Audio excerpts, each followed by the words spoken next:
नमस्कार मु हूँ कवि सूर्यनगर निर्वाचन मंडल झील जहाँकि गंजाम जिले में पड़े। कवि सूर्यनगर मोर घर यही माटीर प्रत्येक मनीषंकर सम्मान और स्वाभिमान सह मु निजक जड़ित मन करे। आज मु केवल जड़े राजनेता भाव में नुहे, जड़े झील, जड़े महिला एवं यही निर्वाचन मंडल जड़े नागरिक भाव में कथा कहूँ।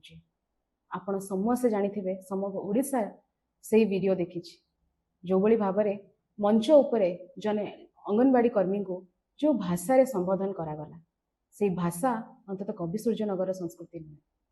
विधायक महोदय पदवी लोकों को आशीर्वाद रे मिले, से पदवी लोकों को अपमान करने पे अधिकार आपन को देला के?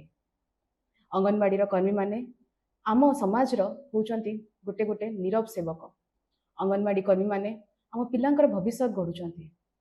से माने गर्भवती महिला माँ मान को सेवा करुचंती।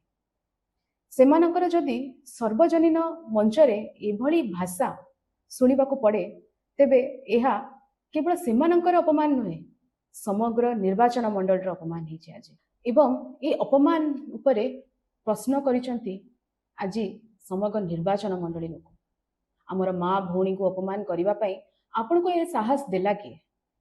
गोटे जिनस कहबा चाहूँगी, पदवी आज अच्छी काली न थाई पारे, किंतु गोटे जनप्रतिनिधिंकर सबुठ बड़ परिचय होउची तांकर भाषा, तांकर संयमता एवं तांकर व्यवहार।